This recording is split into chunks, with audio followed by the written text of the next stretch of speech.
All day has been smooth and everything has been in French. And this is the one time I regret not having learned French.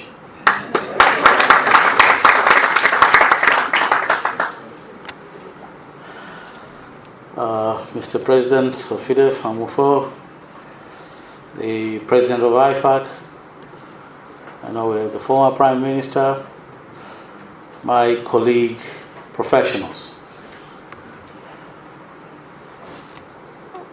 I must say we are immensely delighted to be in Senegal, and this is myself and on behalf of PAFA, the organization. This is the land of very creative, grateful people, very welcoming.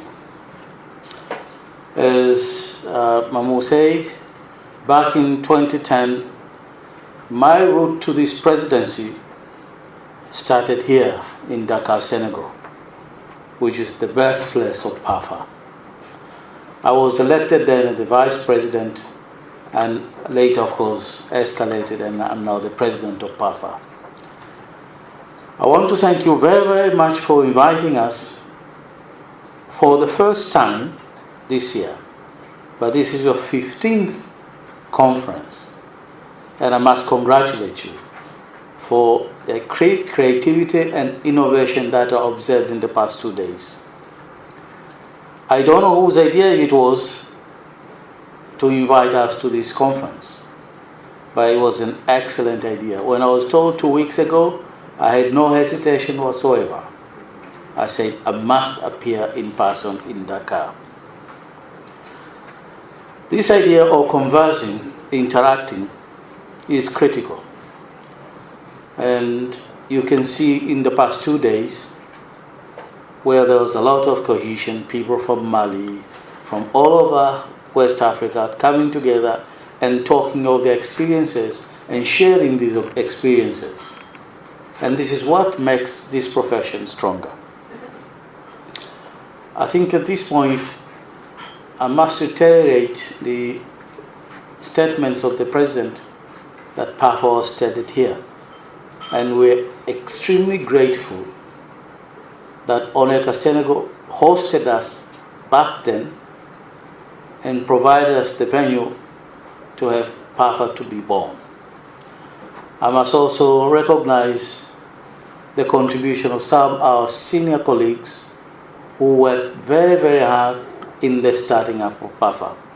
And in mind here I have our dear friend Aziz Ndiaye, who was extremely hardworking in getting this idea of PAFA getting forward. And when we stand here and we get recognized, it's because of the works that they have done in the past. Now, other than thanking FIDEF and thanking ONECA Senegal, I have only one message that I want to pass on to you.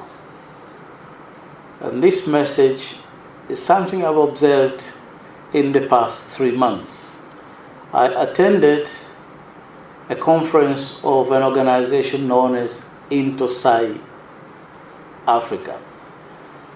Intosai is an organization of control and auditor generals for all of Africa, but for the whole world as well.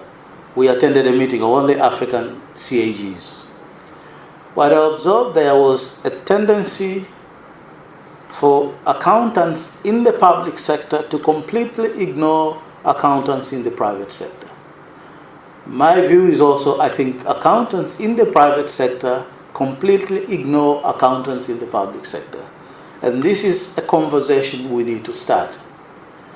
I was extremely grateful yesterday when I saw 2 prime ministers here, one of them a professional accountant. And I think that is a very good signal going forward. We need to engage in conversation between private sector accountants and public sector accountants, because there's a lot in common that we share. We need to have meaningful, change-effecting engagement between the two sides of the profession. It could be in terms of participation in joint or single events, but the key point in my view is strengthening the profession. My view is accountants and auditors in the public sector are weak in numbers and I think in the proficiency as well. Certainly that is the experience we are coming from in East Africa, with fewer numbers of lesser qualifications in the public sector. And we need to work together to improve that. So strengthening the profession in terms of numbers and competencies is something as a profession we need to work very, very hard in. I don't want to take too much time. I think the last point I want to make is I will definitely take home with me your best regards and to say I have been and seen what FIDEF can do, excellent partner, and we have to be able to work together going forward and achieve better things. I have learned quite a few things in the past 2 days in terms of what you're being able to do that we are not able to do elsewhere. I saw, for example, testimony. Yesterday we saw the testimony in terms of the video, but also in person. The gentleman came here and talked of his experiences. That is not something you see in professional conferences. And that is an excellent idea. Hopefully going forward, that is something you're going to borrow. A lot of other ideas as well. I think in the end, I must again thank you very, very much for being such excellent hosts to receive us. And we're extremely grateful for that. Mamour, thank you very, very much. Très chers confrères et consoeurs, je crois que la FIDEF que l'on aime, a franchi encore un pas aujourd'hui. Mamour, tu es beaucoup trop modeste. Et je voudrais vraiment te remercier. Qui d'autre aurait pu réunir un tel panel? Qui d'autre aurait pu mettre ensemble 3 premiers ministres, dont 2 en exercice, les autorités de toutes les organisations qui ont quelque chose à dire sur ce sujet de l'économie informelle? Je crois vraiment que nous avons connu aujourd'hui, et hier bien sûr, une manifestation exceptionnelle et je voulais t'en remercier très chaleureusement. Remerciements Mohamed le rapporteur, Michel évidemment et l'ensemble de l'équipe. Mais ces remerciements, ce ne sont pas seulement pour la teranga, c'est comme ça qu'on dit, c'est-à-dire pour la qualité de l'accueil. Ça, tous ceux qui ont déjà été au Sénégal le savent, on est ici dans le pays de l'accueil. Ces remerciements vont beaucoup plus loin. Ils vont d'abord à l'idée qui fait l'honneur de la profession comptable, qui est celle de s'intéresser à des sujets où on ne l'attend pas, pour autant que l'intérêt général et que le monde de l'économie est en jeu. De tout temps, la profession s'est saisie de ce type de sujet, et c'est vraiment extrêmement important, et on voit d'ailleurs l'accueil qui est fait par les pouvoirs publics, que nous assoyons notre profession sur notre capacité à traiter de problèmes qui représentent l'intérêt général. On a vu que ce sujet de l'économie informelle était particulièrement important. Important évidemment en termes de poids économique, quand on parle de 90% d'une population active qui travaille sur un secteur, on voit bien que n'importe quelle action qui ne tiendrait, action politique qui ne tiendrait pas compte de cette économie, serait des actions parcellaires, très parcellaires. Une profession du chiffre qui ne serait pas intéressée par ce secteur-là ne serait pas la profession du chiffre dans un pays. On a vu également que cette économie informelle intéressait tout le monde, puisqu'elle est en connexion directe, et on a vu les ponts directs qu'il y avait entre économie informelle et économie formelle. Alors, ce que je voudrais aussi souligner, mon cher Mamour, c'est que tu nous as permis de nous interroger à nouveau sur ce qu'est un expert comptable. Ce qu'est un expert comptable et ce qu'est un auditeur. Si on prend probablement les 3 grandes composantes de notre métier, mesurer une activité économique, conseiller ceux qui la font, sécuriser les informations pour ceux qui la financent. On peut discuter, mais ce sont quand même les 3 éléments majeurs. Tu as permis, avec ton équipe, avec tous les intervenants, de proposer des solutions concrètes pour que notre profession d'expert comptable, au service de cette économie informelle, puisse commencer à réfléchir à des outils, Aziz l'a rappelé, ce n'est qu'un début aujourd'hui, à des outils que nous pourrons proposer et qui nous permettront d'être véritablement les acteurs du développement de cette économie informelle. Et ça, je crois que c'est vraiment en cela que ces 2 journées sont particulièrement importantes pour notre avenir. Alors bien sûr, on a tous conscience que se posent derrière des problèmes d'honoraires, se posent derrière des problèmes d'efficacité, mais je dirais que la grandeur d'une profession, c'est aussi d'être capable de gérer du court terme et du long terme en même temps, de ne pas voir seulement le premier point de ce qu'il y a derrière son ordinateur, mais d'être véritablement ancré dans l'activité économique d'un pays. Alors je terminerai en parlant quand même un peu de la FIDEF. Je crois que nous vivons dans un monde qui a complètement changé. Dans ce monde, personne ne peut réussir seul. Quelle que soit la taille du pays, quel que soit le moment où on est de son histoire, le pays ou le cabinet ou la personne qui est expert comptable, personne ne peut travailler seul. Avec la FIDEF, la proposition qui est faite, c'est de dépasser très largement un espace purement culturel pour être un espace de culture économique. La FIDEF, ça n'est pas la partie de la francophonie qui gère simplement la proximité culturelle. Ça, on l'a naturellement. Il suffit de voir les réunions qu'on a entre nous. Mais là, ce que nous essayons de faire tous ensemble, c'est de gérer la partie technique d'une profession qui parle la même langue, en l'occurrence le français, et ceci en étant parfaitement conscient, Monsieur le Président de la PAFA, Monsieur le Président de l'IFAC, que tout ça s'inscrit dans une économie mondiale. La FIDEF n'est évidemment pas dirigée contre les autres, elle est au contraire un espace pour être plus forts tous ensemble. Et Mamour, tu as démontré ces 2 jours que tous ensemble nous pouvons être plus forts. Ce n'est qu'un début, nous allons continuer évidemment l'ensemble de ces actions, notamment sur ce thème qui a été le nôtre pendant ces 2 jours. Merci à tous.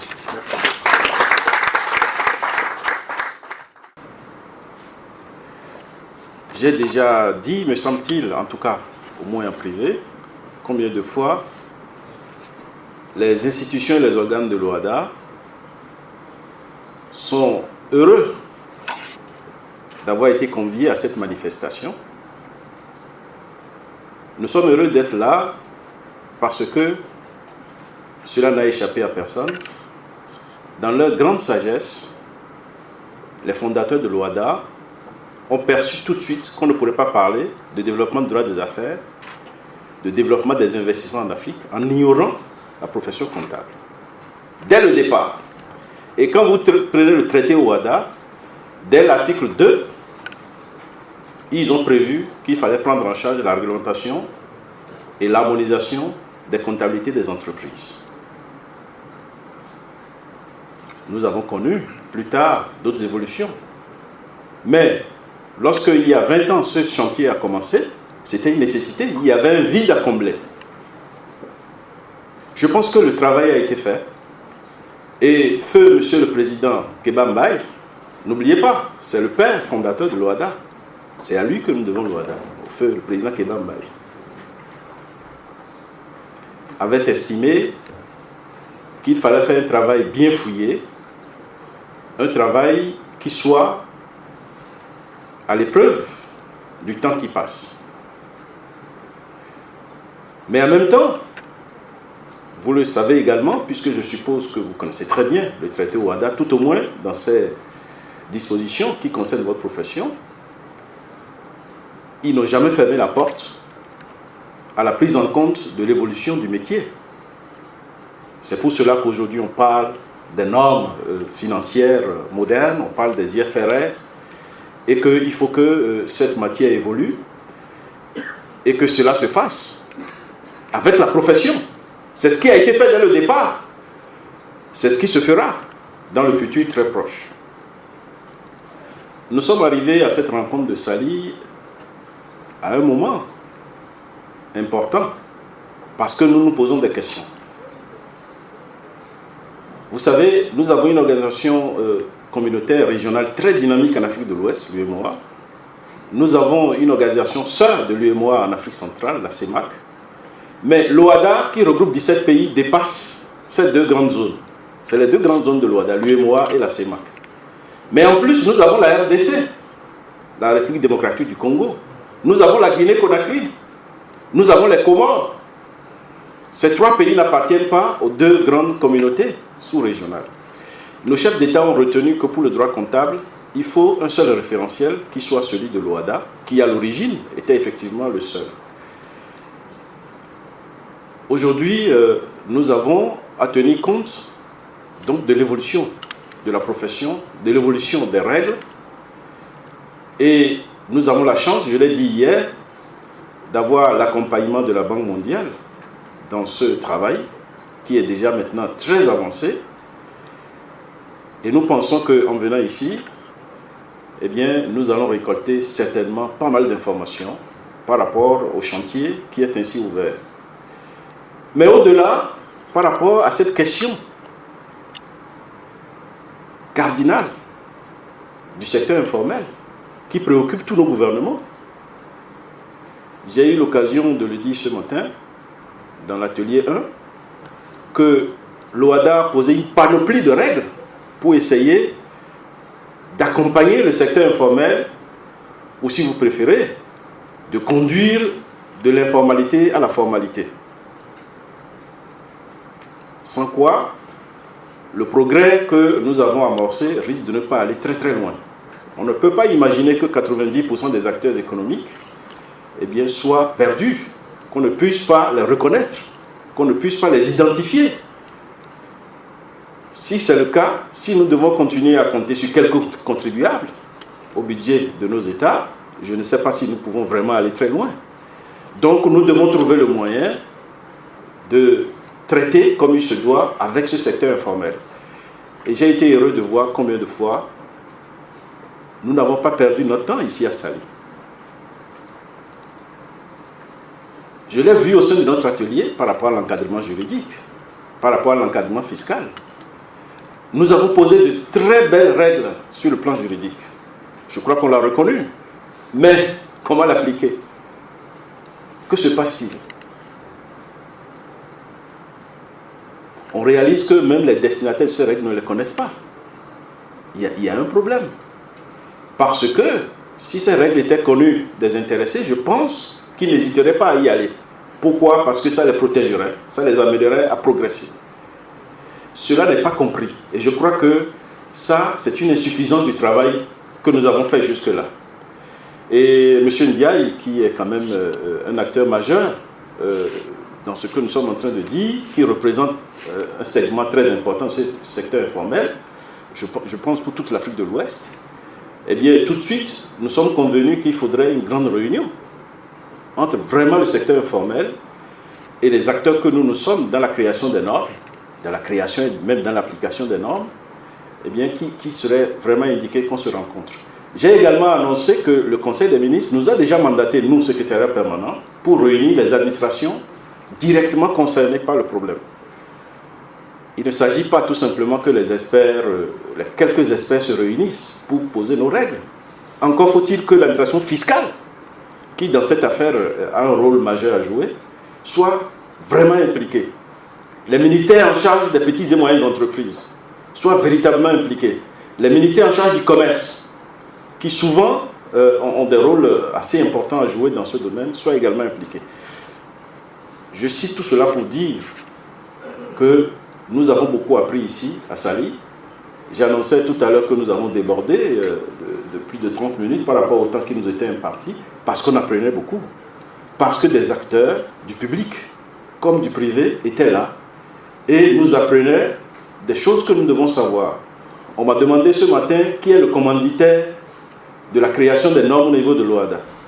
Eh bien, les commanditaires, c'est vous et nous. C'est les secteurs professionnels. Donc nous sommes là avec la profession comptable et par rapport au secteur informel, nous avons beaucoup engrangé. Nous avons l'espoir que, s'agissant d'une réglementation plus large touchant votre profession, vous serez encore là pour nous dire quel est le chemin à parcourir. Et je vous le promets, le travail que nous faisons sur la réforme du droit comptable, eh bien, c'est votre travail à vous. Moi, je ne suis pas capable de vous dire quelle serait la bonne règle. Je n'en suis pas capable. Donc, c'est vous, experts comptables, qui nous le direz.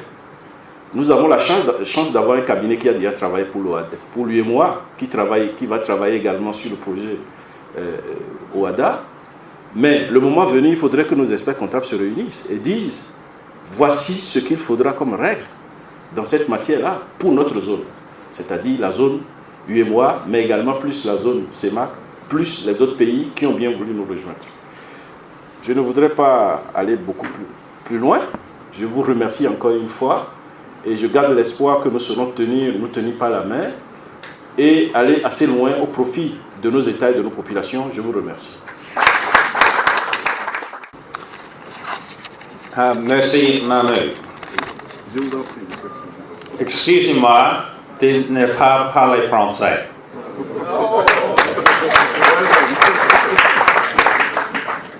After 2 years as your president of IFAC, I'm afraid my schoolboy French has not improved sufficiently to address you in French today. So can I recommend those of you that cannot understand my New Zealand English to avail yourself of the wonderful service of the translators in the back. They have been working very hard for the last 2 days for the benefit of a very small number of us. I think myself, the President of PAFA and the Chief Executive of PAFA. So it is a great pleasure for me, and many of you will know that I completed my term as your IFAC President some 10 days ago, and it's a great pleasure for me as my very last duty for IFAC to be here representing IFAC at this really important meeting. Before I start, I would like to thank a few people. Firstly, the President of FIDEF, Manu Fol. Also, I would like to thank Michelle for all the hard work that she has done in organising this wonderful meeting. I would also like to acknowledge my friend of 18 years this year, Aziz. I first met Aziz 18 years ago, and I can tell you that he is a great ambassador, a great advocate, and a great representative, not only of Senegal, which he does amazingly well, but also for Francophone Africa and indeed the entire continent of Africa. I promised Aziz many years ago that I would come to Senegal, and it's taken me a long time, but I'm thrilled to be here, and I'm thrilled to be able to deliver on that promise. And finally, I'd like to acknowledge and thank Jacques Patavan, sitting in the front here. For the last 5 years, I've had the real pleasure of working with Jacques on the IFAC board, and I can tell you that Jacques represents the Francophone part of the accountancy world on the IFAC board with a huge amount of energy, a huge amount of effectiveness, and you can be very proud for the work that what Jacques does at the international level. Thank you, Jacques. It was a great pleasure working with you over the last 5 years. Ladies and gentlemen, I bring you greetings from the global accountancy profession to this very important meeting. I also bring you greetings of the very new president of IFAC, Olivia Kirtley. Now, we're very proud to have the first woman president of IFAC. And Olivia took over from me 10 days ago in Rome, and you will see many more words of wisdom from Olivia over the next 2 years during her term. As I said, this was a real pleasure for me, and as President Manu indicated, Africa has a really special part in my heart. And it's a great thrill that the very first assignment that I did as your IFAC president was to speak at a PAFA conference in Cape Town 2 years ago.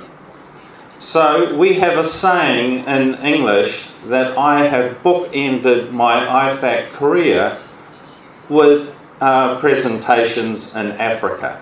The first one being in Cape Town, the last one being here in Senegal. So it is a great pleasure. And let me tell you a little story.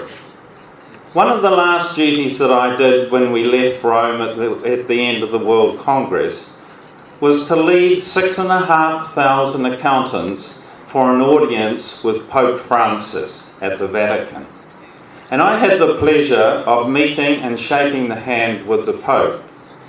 So as you can imagine, I'm interested in the things that he says and does now. I have a real sort of focus.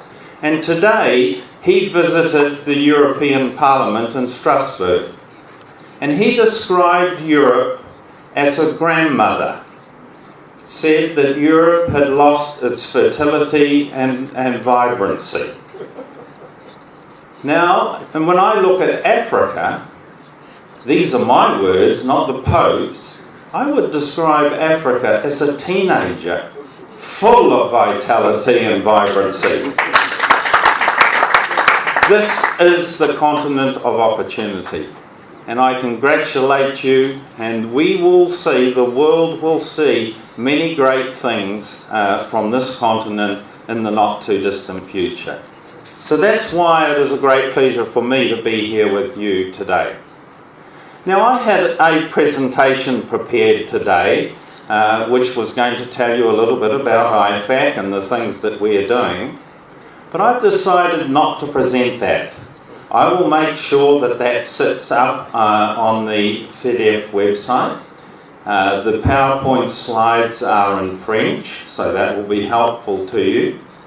But what I wanted to do was to look at the international perspective of this topic that you've been discussing over the last 2 days. And I think, and I want to congratulate the organisers, that this is one of the most outstanding topics and discussions that I've been involved with over the last 2 years. I, like a number of people that move around the world, are very familiar and understand the informal economy. But I've never ever heard it analysed, and a number of the speakers have said today they've felt the same way. I've never heard it analysed and discussed as I have in these last 2 days. And I congratulate you on that, and it's outstanding.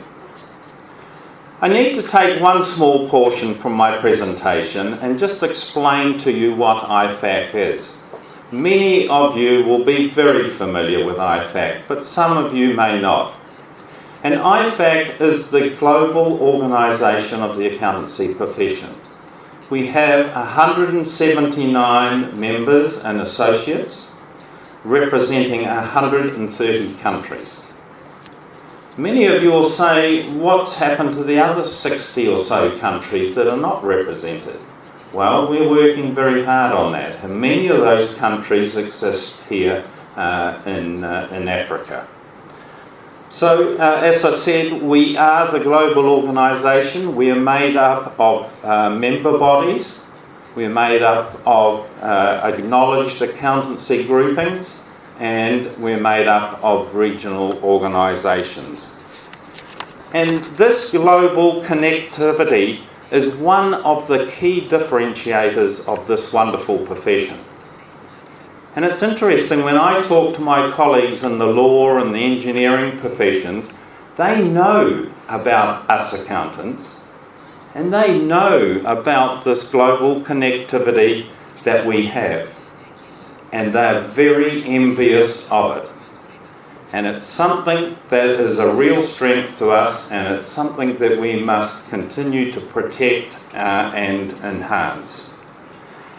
So, FEDEF is Acknowledged Accounting Grouping, and I want to congratulate them and all of their member bodies on the work that they do in supporting the global accounting profession.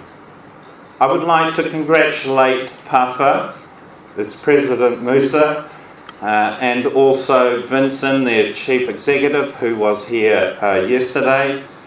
They do a great job representing the continent of Africa in the global profession. And they are a very active and effective regional body of IFAC. I would also like to make mention and congratulate the really effective partnership that the French member bodies and the Belgian member bodies, and I think to a lesser extent Canada, have with the Francophone part of Africa. And also the partnership that you have in this part of the world with the World Bank. And also the other donor agencies that are very active here in Africa. And the reason that I'm mentioning these is to make the point that the powerful statement that we make as a profession with this collaboration, with this working together. So it's not only the member bodies, the acknowledged accounting groupings, the regional bodies, our partners such as the World Bank and the donor community. The power of this profession is that we work so well together. We collaborate, we work together, we share knowledge, and we really are keen on addressing issues such as has been discussed at this 15th conference. Also, another differentiation for us as a profession is that in everything we do, we act in the public interest. And the last 2 days has driven home to me that this issue of the informal economy is a real public issue, public interest issue, that we, the accountancy profession, are well equipped to assist and help resolve. So we really do need to work in our collaborative way in working with this informal economy to move them towards the formal economy. To hear that they do not have access to the normal levels of funding that most businesses have, that they do not have the ability to offer training of their staff and personnel, that they do not have the ability to attract and employ staff, that they don't have the levels of legal protection when things go wrong. And that is one of the key benefits, one of the key public interest issues in helping that informal economy move towards the formal economy. And I say again that we, the accountancy profession, are probably the best placed of anybody to assist with that public interest issue. We've seen some great examples internationally of what has happened when this work has been undertaken. And I was talking yesterday to the president of PAFA, and he lived and studied in Ireland, and he was telling me the success in Ireland when they addressed their informal economy. And one of the benefits that they saw was a substantial growth in the accountancy profession. So when this issue is tackled and you make some progress and success with it, that will grow the accounting profession in this part of the world. So, there are areas of the world that have undertaken this that you can work with and learn from and receive expertise from. And in conclusion, I would like to leave you with a challenge. One of the great things that happened during my 2 years as your IFAC president was, as part of our capacity building and our development agenda, we earlier this year signed an agreement with the UK Department for International Development, where they made available £5 million for the development of the accountancy profession in what they call their target countries. Now this is really very exciting, and we as IFAC see this as the first of a number of these types of activities. And in Rome at the World Congress, they announced the first 3 countries in which they're going to undertake this project. And those 3 countries are in Africa, And not unsurprising that they're in the Anglophone part of Africa, because this was a UK government initiative. So my challenge to you and to the developed part of the French-speaking world is for the French government or the Belgian government, or more the merrier, replicate what the UK government did and make some money available that we will work with IFAC, and so that targets the Francophone part of Africa.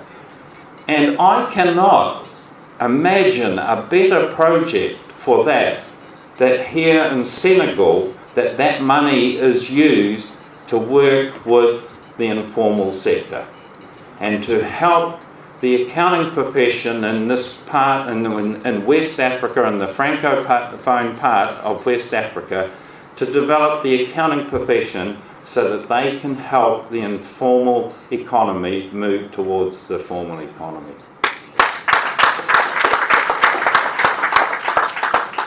And I will watch with great interest from afar to see how this develops. But I wish you every success.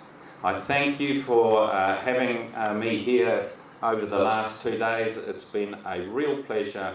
And as I say, I wish you every success. Merci beaucoup. Avant d'inviter le président du comité scientifique à prononcer l'allocution, je voulais juste qu'on fasse la remise du trophée de la FIDEF à M. Boniface Bampoki de l'École supérieure polytechnique de l'Université Cheikh Anta Diop de Dakar. Première édition du trophée de la FIDEF, première édition remportée par un Sénégalais et par un Français. C'est une très belle symbolique. Je crois que le président Warren Allen tout à l'heure parlait du brassage entre les professions des pays développés avec les pays en développement. Là, c'est le cas, c'est un bel exemple. Un professeur de l'Université de Dakar associé à un professeur d'une université française de Nantes pour faire une recherche sur un domaine très pointu qui est le contrôle de gestion. Donc je demande d'apporter le trophée, les deux trophées d'ailleurs, puisque le deuxième trophée sera remis à la profession française qui le remettra au professeur Messonnier une fois rentré en France.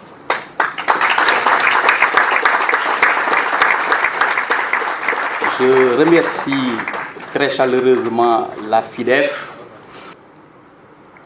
Comme l'a évoqué hier le professeur Ali Mbaye,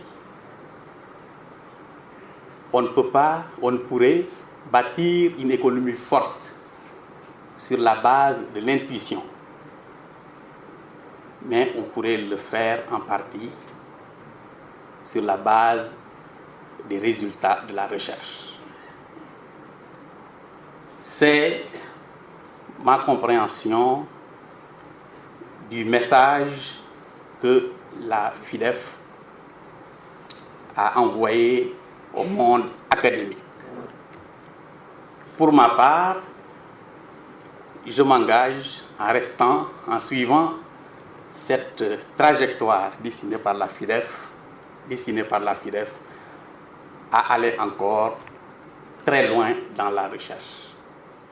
Je vous remercie. À présent, je vais céder la parole au président du comité scientifique de nos assises, que je vous demande d'applaudir très chaleureusement pour qu'il prononce la leçon de propos. De bout en bout, nous avons eu droit à un engagement que je prédisais déjà dans mon discours d'ouverture de la part de tous les acteurs qui nous montrent là que ce thème, comme le disait tout à l'heure Alain, est un thème d'intérêt public majeur. Intérêt public majeur parce que non seulement nos pays ont vocation à se développer, mais ils ont vocation également à en accélérer la cadence par des engagements sur des termes plus ou moins longs de 25-30 ans où ils veulent atteindre l'émergence. Aujourd'hui en Afrique de l'Ouest, tous les pays ont des programmes d'émergence. Comment le pourraient-ils, avec 50% de la valeur ajoutée constituée par le secteur informel, mais surtout avec un nombre impressionnant d'opérateurs économiques et une insignifiante valeur ajoutée unitaire par actif. C'est cela la caractéristique de notre secteur informel. Donc la voie est toute tracée. Nous devons faire en sorte que dans les années à venir, les marges de productivité dont on nous a dit qu'elles existent dans ce secteur puissent être capitalisées au profit des opérateurs économiques d'abord, en augmentant substantiellement leurs revenus, mais aussi en augmentant la part de richesse nationale qu'ils produisent et qui vont profiter à tous. Je crois que nous n'avons pas d'angle d'attaque plus stratégique que celui-là. Il ne s'agit pas de tendre, disons, une incitation pour pouvoir attirer dans le piège fiscal. Nous avons, je pense, réussi le pari de reléguer la fiscalité en second lieu, même si elle repose sur un principe de développement de républicain très fort, c'est l'équité dans la dépense publique et l'égal accès de tous aux charges publiques et l'égale contribution de tous selon leur capacité contributive au financement des activités publiques. Mais ça, c'est un second aspect. Le premier aspect qu'il nous faut prendre en charge dans tous nos pays, c'est faire en sorte que le secteur informel puisse progresser chaque année de 5-10% de sa contribution au PIB, et ce qui nous permettra de taquiner les taux de 2 chiffres de taux de croissance dans les années à venir.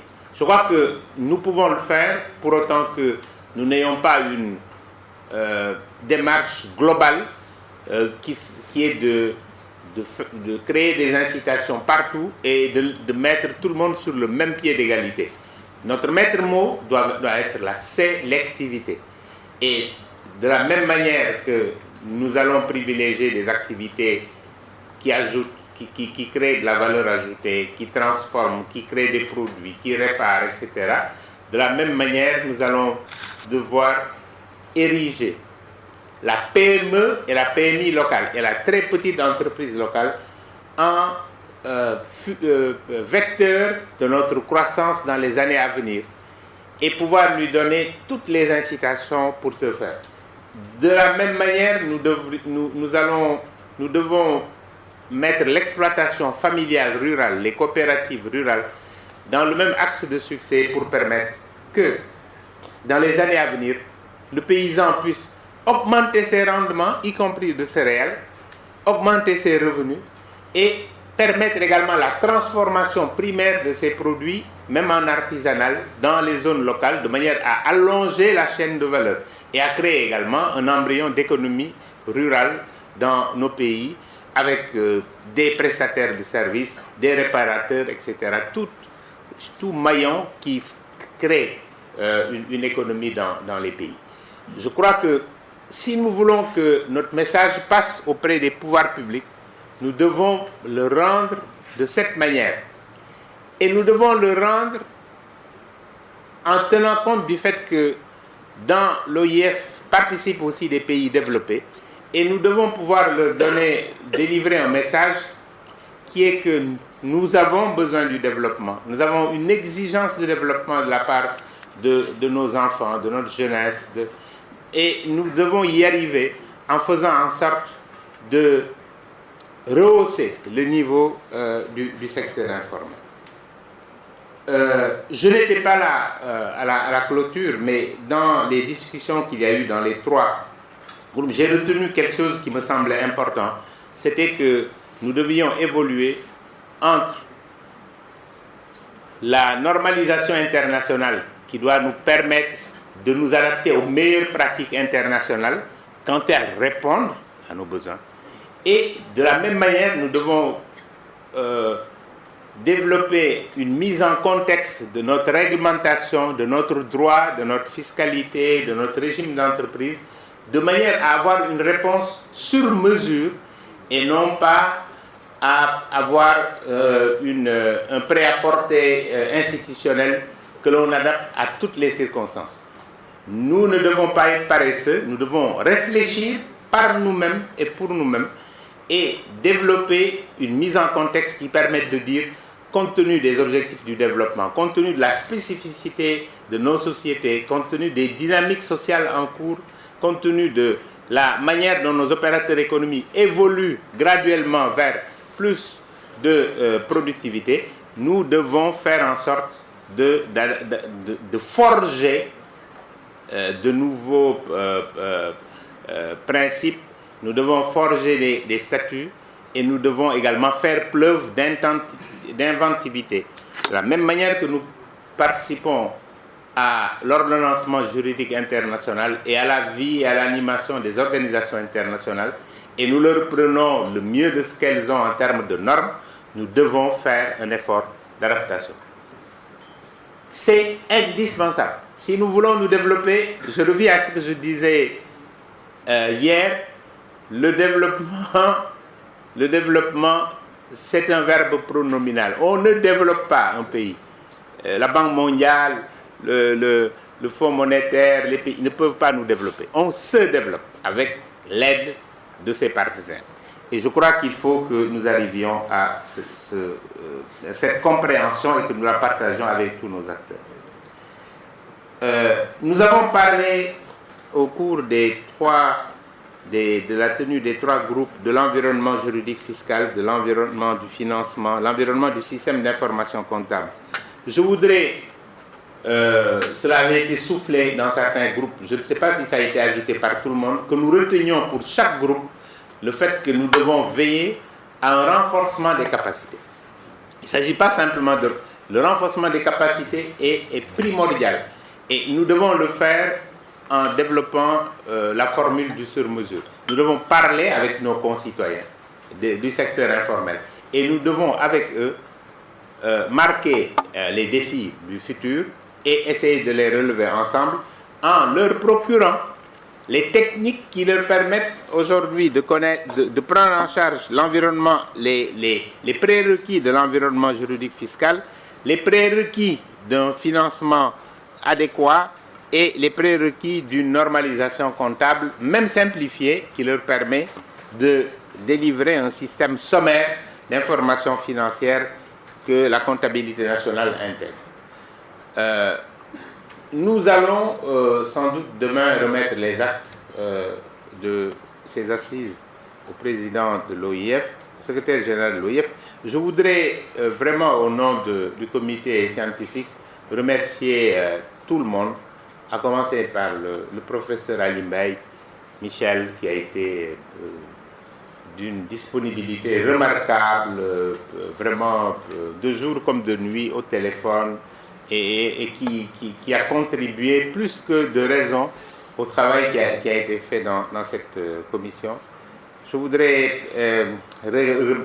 remercier également le président de la FIDEF, Mamour Fall, pour les mots aimables qu'il a eus tout à l'heure à mon endroit. Je pense que lui-même a été d'un apport substantiel dans nos travaux, puisqu'il a participé à toutes les réunions du comité scientifique. Et nous avons pu également mesurer son engagement pour le développement économique de nos pays, singulièrement de cette partie-ci de l'Afrique. Voilà ce que je voulais vous dire en quelques mots, en m'excusant encore une fois de vous avoir été infidèle pendant une partie de vos restitutions pour des raisons de santé. Je voudrais donc déclarer close les 25e assises de la FIDEF à Sali. Je vous remercie.